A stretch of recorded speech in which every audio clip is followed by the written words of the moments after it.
My name's Joe Wiktorowicz, and welcome to Allied TV. Moving can be difficult and stressful any time of year. But did you know that certain times are better than others? If your schedule's flexible and you want to avoid peak busy times for moving companies and save yourself some extra costs, there are several factors you need to keep in mind. Today we're going to look at the ideal time of year and time of month to consider when moving, as well as several other factors to look at before deciding the best time for your move. So let's get started. When planning out your moving day, keep in mind that the more flexible you are in terms of the date you would like to move, the better. This will ensure that you're able to avoid the busy season and reduce costs associated with the move.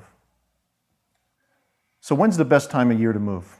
Most companies will tell you either in the spring or fall. This is the time that movers are usually less busy and will most likely be able to offer you a better rate on your move. Moving companies are often the busiest through June through September, when children are not in school. But if you want to avoid the extra stress, it's best to forget about June through September and instead focus on spring or fall time. Now that you know the best times of the year to move, let's talk about the best times of the month. Deciding to move at the beginning of a month is usually your best option. Moving companies are busiest mid-month and end of the month. Also, keep in mind that moving on weekends usually will cost you more than moving during the week. If you want to save yourself some extra money, schedule a move at the beginning or end of the week.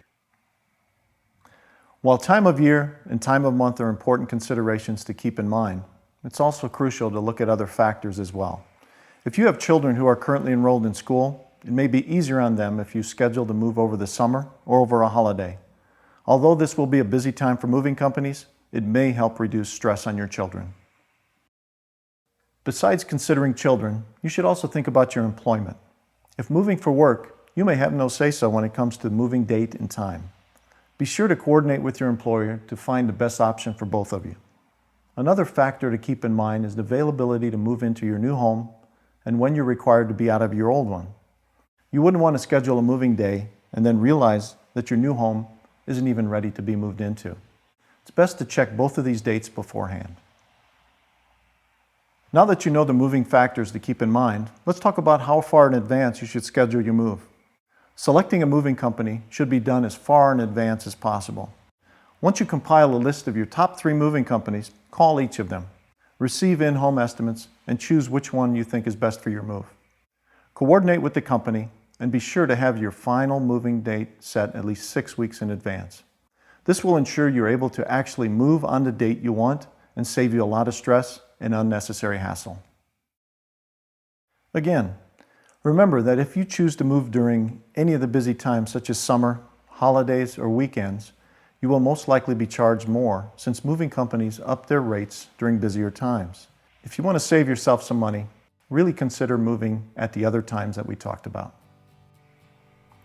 So now that you understand the best times to schedule your move, start calling companies and schedule your move today. Thanks for watching Allied TV.